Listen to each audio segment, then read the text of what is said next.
Welcome to the wild, wild west of adulting, a virtual road trip between two BFFs and entrepreneurs navigating the uncertainty and possibility of pursuing life off the beaten path. I am your co-host, Anniedi, Essien, and I'm joined here by Christina Farinacci-Roberts. And we're just excited to be, back in the seat here, back in the driver's seat of this road trip. Anniedi, don't call it a comeback, okay? So you're saying we've always been on top the entire time? You know what? We've been referring to the pandemic as the great pause. We took a pause within the pause, okay? Because basically we started this podcast a little out of boredom, a little out of self-care, therapy, whatever. We wanted to kind of document us navigating through all of these uncertain times. But we also wanted to offer, tips, feedback, suggestions, and engage in a dialogue with people. And then we were giving such great advice that we were like, why don't we take our own advice? And once we did that, well, then we didn't have time for the podcast anymore. So we're back though, and we're bigger and better than ever. We decided to go on a roller coaster ride. Not just any roller coaster ride. It's called the BFFs in Business roller coaster ride. And I tell you, it is unmatched by anything at Six Flags Great Adventures, Disney World, Magic Kingdom, like whatever that is out there. Because the highs and lows, the twists and turns, the fears, the thrills, the excitement. We don't know whether we want to get off the ride or go on again. And yet take it away. So this gives new meaning to the term flying by the seat of your pants. Okay. So, we started in, prior episodes talking about be careful who you travel with. Christina and I have been on a number of girls' trips around the world, sort of eating our way through various buffets. And, I think you got to be careful who you go into business with, right? Because it's just, we're really getting to know each other really well, through this collaborative exercise here. So it's a bit of an experiment. We're sort of testing our limits and pushing ourselves, where no woman has gone before. Okay. So let's just kind of take a little bit of a step back here and say, as entrepreneurs, it's in the early years of your business, it can be really challenging where you're sort of getting the ground beneath you and sort of establishing a steady rhythm. Well, what happens when you throw in a pandemic, an economic downturn, and a revolution at the same time, right? It's bound to be a period of reinvention, reimagining what's possible, and really thinking about, how do I want to really make an impact in the world? So Christina and I have always sort of been really going after big, meaty sort of transformations. For me in health, it was transforming a broken health system. For her, it was in the education field, really transforming, and turning around schools within an education system that was in need of change. And so for us to sort of be coming together at this time, really sort of joining forces, it's been really riveting and exciting to sort of really think about what could be possible when we combine our talents. And so, we're in a space right now where I think a lot of folks have trouble disagreeing, right? You want to talk to folks who agree with you. We don't have trouble. There's a lot of that sort of at all. There's a lot of that groupthink going on. And I think for the most complex problems that our world is facing, we're going to need people who actually tackle these issues from different perspectives, right? That's the whole idea behind collaborative innovation. And so for her and I, we've sort of been experimenting with different opportunities to think about, okay, how do we do work differently? How do we collaborate with each other? And then how do we think about these problems in a new way? So Christina, one of the things that I feel like we've taken advantage of right now, I don't want to say take advantage of, we're leveraging it, is sort of all of, like you mentioned, the pandemic, the economic downturn, you called it a revolution. That was a nice way of saying there's been a bit of racial tension that has been highlighted in the country. And Anniedi and I are not people who like to sit and dwell on problems. We like to think about solutions and thinking about how do we create the world that we want for ourselves and for our children and the next generations after that. So we were actually sort of tapped on the shoulder by an old high school friend. And she knew that Anniedi was in the wellness space and I was in the DEI space. And she basically asked us to consider partnering together to pitch a proposal to her company. And then we thought about it and we were like, this is genius. It's bringing two very important topics and industries, fields, whatever you want to say, together. And so we are literally in the middle of just disrupting the whole shebang, the way we think about work, the way we think about well-being, all of that stuff. We're not going to get into those details, but the point is to bring up that we started this podcast wanting to engage in dialogue about disruption and being not having our lives disrupted, but being the ones who are disrupting what we are not okay with, what we are not satisfied with. And then we've also talked about evolution, and like that is what has happened in the last few months of even just starting this podcast. Our businesses have had to pivot. We've had to evolve as just women in how we are doing business and how we're doing life. And then that has led to the innovation, which is another key topic that we've been wanting to talk about. It's like, how can we think of new ways to look at things? How can we think of new solutions to the challenges that are before us? And then we end with this idea of balance, right? So the work that we actually are doing is striving to help everyone to cultivate and create balance. And balance looks different. It's not about being like, I'm a little yogi Zen person. That's great if that's you. But balance comes in different ways. We like to talk about having, you know, the creating a healthy hustle and flow, right? It's like, it's very fluid. And so but listen, there's been, the ride has gotten a little rocky. And Yeti, do you want to start touching upon some of those things? Because I think people need to know. Yeah, so you touched on something that hit a nerve there, which is called healthy hustle and flow, right? And I think, let's look at that as our point of departure, which is the rules of the game have changed, right? The rules of the game have changed. Business as usual is not going to cut it for us, globally within, the US, and certainly for us in our individual homes, right? We're sort of having to think about and recreate, what worked for us in the past may not work for us going forward. And so kind of all in this reflective phase where we're thinking, okay, how do we want to do things a little bit differently? And so I think that, many of us may be on paths where we've questioned, I was climbing the corporate ladder till I fell off of it, right? Got, laid off and had to say, got pushed off of it. Why this way now? Where do I go from here? Because, you have this idea of success. For me, it was very title oriented. I loved getting promoted. I was, racing to the top. Wanted to be a partner at a firm. And I had to really say, okay, well, now that I'm off this path, what would I, create for myself? What does it mean to have it all? What does it mean to have it all? And ironically, while my career was successful, my health was in shambles. And so I, at least when these things happen, most people will say, well, at least I had my health. But in that case, I did not. So I really had to really change the game in a number of areas. And I think Christina can relate to that story as well. When her mom was diagnosed with Alzheimer's, really thinking about, okay, I've been on this fast track, became a principal at a very early age. I've been really going hard and hustling, but I also need to take into consideration spending time with my loved ones, caring for and being present during the times that matter most. So how do I create a space in which I have that flexibility and that freedom to really define the path for myself? What does it mean to have it all, right? So we're kind of redefining that. And I think for us coming together, it's been interesting because, we're learning a lot about each other. Okay. I like to say I don't think we're learning anything. I think it's essentially if two married people started a business together, right? Yes, there's a lot going on because you know each other, you know how to push those buttons. Okay, so I'm going to just own some things that I have going on, okay? I have a mild obsession with symmetry. Mm-hmm. When we're making a slide deck, when we are coming up with if I see something I can't stop the train of thought until that thing gets fixed. I own that.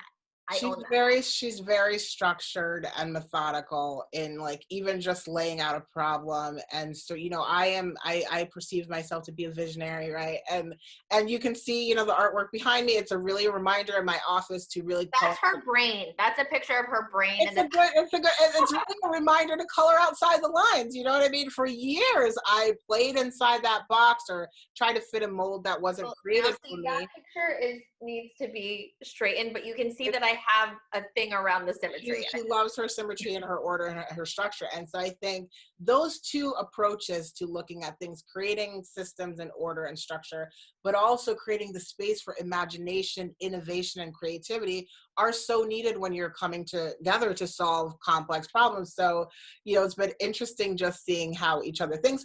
Also, it's been fun, I think you are the company you keep, right? Your network is your net worth. And so the people, I've heard it said that, the 5 people you spend the majority of your time with tell you who you are. And when you're trying to level up your game, right, you want to be around folks who are also driven, challenged, have an idea, a clear sense of their purpose and, want to, raise the stakes and elevate the game. It makes you push beyond what you thought was Now, what's possible. awkward with us is that if you look at our phone bills right now, we are each other's 5 most. We don't even have room for the other 4. Like literally, my husband comes home from work and he's like, "Let me guess who you're on the phone with." And Yeti, it's like 11:30 at night. He's getting ready to go to bed. Let me guess who you're on the phone with. And Yeti, he's like, why doesn't she just move in with us? I'm Okay, like, but so let me just say, okay, that show, I think it was Who Wants to Be a Millionaire, where they were like, you can phone a friend or whatever. Okay, the economy has just turned upside down. You want to call that friend who's always coming up with the get rich quick schemes, okay? So I have had her on speed dial, and we've been bouncing different ideas off, and we're like, okay, how do we sort of really think about this in a new way? So I think, it's a lot of, it's ideation. We'll call it ideation. well, I confessed about something that I could work on. I have nothing to confess on. I am. And let me tell y'all. Okay, let me. You know what having a business, what if your 4-year-old was your business partner? Because you know how 4-year-olds ask 1,000,001 asinine questions that just don't warrant being asked. In my defense, my father was a lifelong educator. He taught me there's no such thing as a stupid question. So I ask questions, the Socratic method, right? I ask questions, this inquiry to really get to the heart of, intention and assumptions. I want to make sure we're on the same page. And when I ask questions, she feels like I'm challenged. Papa Essien is getting a strongly worded letter from me in the mail because it's so over the top. But that aside, okay, so we each have our own little quirks that we're working through. But I will say, I think working with your best friend is so much fun because we do know each other. We don't have to like walk around eggshells. Like everything is transparent.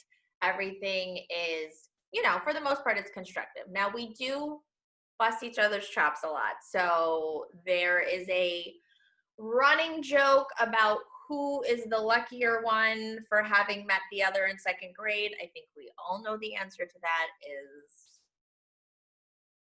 Christina. I walked up to her and I said, my name's Anniedi and I like pizza. I mean, it was like the pickup line of all ages. And I think she hit the jackpot, right? But she likes to say that she discovered me, but I went straight up to her. So I think what I explained to you, my superpower is getting other people to think it was their idea and that they're the genius behind everything. So now I don't want to take all of Anniedi's credit because she's a very smart, very driven, very hardworking person. But if you actually follow the trajectory of her entire career, I mean, I brought her to New York City. No. I brought her there. And then from that job, she went on to go to school and get her MBA at NYU while she was living next door to me. I'm sure it was pivotal in that as well. Then she went on to work for a very good company and excelled quite a bit there. But in all of that, I feel like I was helping to give her a vision to aspire to, because actually, ironically, even though I was in the education industry, I mean, I hit six figures first. I became a CEO first. She likes to. But I mean, I just think that it was a good balance of, you know, give and take, support and inspire. I mean, And a healthy dose of competition is what she's saying. Okay, so she knows how to now get. we're playing on the same team, so That's it's the like, thing. So she knows I'm incredibly competitive. If I'm gonna be in it, I want to win it. So now she knows she's aligned herself well. And you know what? She makes it seem like she discovered me, but I have been putting her through the hoops. Okay, you know, because she said she wanted to partner with me, and I'm like, I don't know if you're serious. I don't know if you can hang. You know, if you can run this race. And so I gave her a set of challenges, and she just kept knocking it out of the park, rising to the occasion, time after time after time again. And so I said, you know what? There's something here. There's something here. But, you know, we might not have seen it if it wasn't for our friend suggesting we collaborate after this podcast, which has grown to a very small but mighty following of 10 subscribers. We would not have known what was possible. Okay. So we are. so hashtag to God be the glory. Yes, yes, yes. We are going to introduce another hashtag as we close out here. Yes, yes. Because we thought a lot about when we came up with the name of this podcast and what we wanted it to evoke and what we wanted it to be about, right? It was, okay, the wild, wild west of adulting. The original connotation of the wild, wild west, it was exploring, pioneering, be the first ones to lead the way where there's no path. You're creating your own path. And we said to ourselves, we did some market research. We threw out some hashtags. We had some polls. It was a very tight race. It was. But ultimately, hashtag manifest your destiny was the winner. Yeah. And I think it's very apropos. We are all about manifesting our destiny. What does it mean to you, Christina? Because I know, you know, we're both kind of children of immigrants and have been thinking a lot about tossing this idea of redefining the American dream. You know, what does that mean? So when you say manifest your destiny, what does that really mean to you? Well, to me, it is pulling together my faith and my own, I guess, independence, if you will, my own grit. I feel like God calls each of us to something. And it's really, that's sort of to me the joy of life, is discovering what your calling is and then just pursuing it relentlessly and watching in both awe and anticipation of God laying things out so that you can do those things. And even though I feel like his timing has often not been on my timing, I've always found it to be actually quite perfect. So it's a matter of like, I have this destiny that I know God is calling me towards, but the manifesting it part is like, I have to do my part too. Like I have to do my due diligence. I have to be working to have vision, to work towards it, to be prepared when opportunities create themselves. Because I feel like even the tapping on the shoulder of our friend, if I hadn't had certain things in place and you hadn't had certain things in place, we wouldn't have really been able to respond to that opportunity. But I feel like we have been preparing for this moment for 32 years. Like that pivotal moment of my name is Anniedi and I like pizza, and I'm me on the inside, like, we're gonna go places together, is like, it just, sometimes it just blows my mind to think of just how our steps have been ordered in order to get us to this moment. And I know everybody thinks about Oprah and Gail, but I really feel like by 2050, people, or maybe 2040, people are going to be calling it Anniedi Christina. The Christina to Anniedi, the Anniedi to the Christina. I don't know. That's up for debate so far, but we'll leave that all to sort itself out. But so for me, what manifest your destiny really means is shifting your paradigm, right? So I think we all have an idea of what we should do, right? Everyone, you know, grows up, does all the right things, follows all the rules, gets the job, gets the home, whatever the things are that you think you should do to be successful. This is a time where all of that's sort of thrown out the window, right? We're sort of all having this blank canvas, so to speak, with which to create from. And so I think about it, I'm a former growth strategist. I worked with some of the largest global brands to really map out their path going forward in times of uncertainty. And now I coach individual clients and smaller organizations to do exactly that same work. And so I'm applying that to my own world. I'm saying, I may not necessarily know the road in front of me, but I'm going to map it out. The other piece is I know, I'm used to being the only one, right? Whether you're the only woman or the only person of color in a leadership team, right? And so there are a few examples, there are a few role models. You talk about Oprah and Gail, right? Not everybody wants to be Oprah or Gail, right? But it's about thinking about, okay, who do I want to be as a leader, as a woman, as a mother, as a sister, like as a friend, thinking about who do I want to be? And then how do I start putting together that blueprint to create that? It's like building the plane and flying it at the same time. There's something exhilarating about that. It requires a level of risk taking, an appetite for sort of really pushing yourself outside of your bounds, and also stepping outside of your comfort zone and really trying different things on and seeing what fits. And so the idea of manifest your destiny is really empowering to me because it's letting me know that I get to take control back. Even if I felt out of control on my path, after a layoff, I get to actually chart the path going forward. And there's something very, very motivating and inspiring about that to me in my because I think it's there. There's no limits, right? And it's an understanding that there. To me, it's also like it's not finite. Like we never arrive, but in a good way, right? Like it's just like the journey really is the most important part of that, and is enjoying that journey. So what we want to know from you all is what does manifest your destiny mean to you? And what kind of destiny are you trying to manifest right now? Are you trying to get that next promotion? Are you trying to start your own business, or maybe on a smaller scale, a side hustle, and exploring that to see if it could be something later? Maybe it's not job or money related at all. Maybe it's you want to learn how to do handstands and yoga. Maybe it's that you want to I don't know, try for that third kid. I don't know, whatever it is, you can manifest whatever destiny you want. But we invite you to be a part of our tribe of game changers and, just boss babes. The adjectives are really endless. Absolutely. So let us know in the comments, what are you manifesting right now? What's your destiny that you sort of are working towards, that goal that you've got in mind that you just can't wait to see realized? And subscribe. We'd love for you to come along for the ride with And us. ask your best friend to join you. Exactly. Because, there's nothing more fun than having a BFF in the passenger seat alongside you. So thank you so much for joining into the Wild Wild West of adulting. We look forward to spending more time with you and sort of grappling and navigating through these times together. We look forward to hearing your feedback as well. What do you want to hear more of? And what are you manifesting? Let us know in the comments. All right. We're signing off now. Everyone have a beautiful day, and we'll talk to you soon. Bye-bye. Bye.